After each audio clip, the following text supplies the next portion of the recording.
We head to Western Africa. Ghana GDP, preliminary data from the Ghana Statistical Service showing 4.2% growth in the first quarter of the year, as opposed to it was 3.1, or rather 3% in the first quarter of last year. Last quarter, or rather the last quarter of 2022, 3.7%. So we're going to get into that now with Alli-Balogun, Olasubomi. Actually, before we even get into that, Zambia. So we're still in Africa. Let's get to Zambia. Zambia has reached an agreement in principle to restructure $6.3 billion of debt with bilateral lenders and will announce a deal soon, according to a French official. Now, the accord marks the first major relief won by a developing country under the group of 20 nations common framework that brings the traditional creditor nations of the Paris Club around the same negotiating table with China and India. So, joining us to discuss further from Financial Derivatives Company Limited, Alli-Balogun, Olasubomi.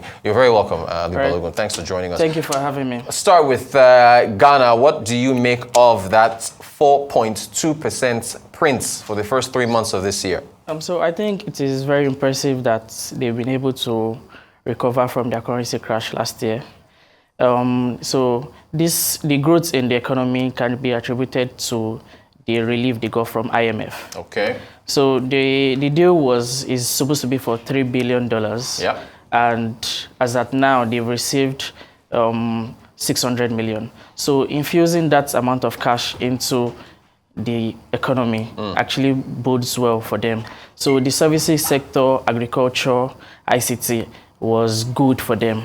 It's like it increased their growth. So the services sector, which is the government defense, recorded a growth rate of 36%, while the agriculture recorded a 4.8, ICT a 18% growth rate. So this cash infusion and the health sector also recorded a 26%. So this capital infusion into the economy actually pushed the economy further. It was a good growth rate for them, coming from, because the inflation is currently at 42%. Very high. From their last one in December, which was 54. Yeah. So I've seen a 10 consecutive reduction in inflation, and this has been a very, very good economic growth for Ghana. Well, what about so if you look at the other sectors, I think the industrial sectors, so mining contracted, oil contracted. I think we have non-oil growth, which is probably what drove this growth, as you mentioned. And I think there are a lot of jobs in that sector, right? Can we still say this is positive growth if those particular sectors are contracting? Even manufacturing too contracted. I think construction as well. I am aware that there is a recent update concerning the manufacturing and fishing sector. Yeah. So they recently signed a concession deal with Prime Meridian Docks to construct a modern floating dock, so this would at least create more jobs, and with the news getting out there, it would help the economy, bring in more funds, investor confidence goes up. So we can see in a few it's going to be like a slow growth rate, because like the funds won't come in easily, and they still have so we are still going to see a little bit of growth in the manufacturing and the fishing sector. So that's a little bit of growth concerning that. Then I think there was also a deal from the ECOWAS bank. Yeah. They gave them some funds, I think 23 million or 30 million, for the agricultural sector, for women-owned businesses, and for transportation and infrastructure also. So we can see those sectors booming in a few months, depending on how well they infuse the cash into the economy. Yeah. Another thing, I don't know how we want to gauge this. The government, as far as those sectors that we just put up there, health, education, public sector, public administration, and so on. Yeah. It seemed there was a lot of spending on the government side to prop up those sectors. Yeah. And if the IMF is going to be implementing spending restrictions. I mean, we're giving you $3 billion, we're giving you $600 million upfront, reduce your spending. Don't you think some of these non-oil, these top sectors that have performed, would they likely suffer down the line if the prior government spending that they got that supported their growth is not continued or is not sustained? Well, I think if they're going to sustain their growth, they need to reduce how much they spend and watch out for these sectors. Every sector has to go up and perform well if they're going to sustain their growth rates. Yeah. So okay. they need to adjust their spending, focus on sectors that actually contribute more to the GDP. Yeah. And with their current inflation, they really need to work on all their sectors. And I can see that with all the deals that I've mentioned, they are currently doing well for themselves. It's always hard to tell a government to watch its spending. We're just in Accra for the Afro-Exim Bank meetings, but then there's this massive cathedral that Nana Akufo-Addo is building, which I think is about $400 million. So I have to say that's concluded. Let's get to Zambia. I want to get your thoughts on this deal that has been announced to restructure their debts.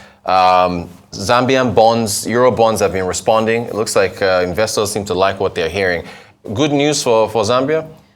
Yes, it is, because currently it is hard for Ghana to even... Zambia or Ghana? No, I know. I'm trying to relate Ghana. Linking them. So okay, Ghana is also trying to reschedule their debt. Yeah. But they've not been able to find a common ground concerning interest rates and the maturity year for their loan. So for Zambia to have finished the debt restructuring with agreements with their interest rate and all this, it is actually a good thing for them.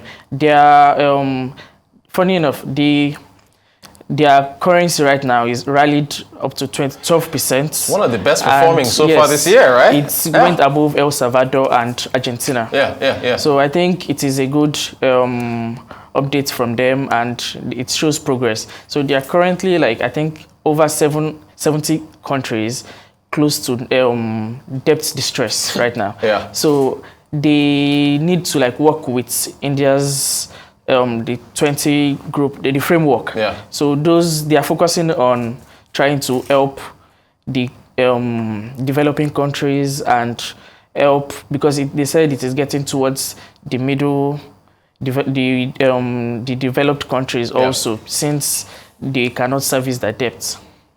You know, it's interesting. Even in developing nations, the UK reported their public sector debt to GDP is over 100%. So everybody is just facing all types of debt issues.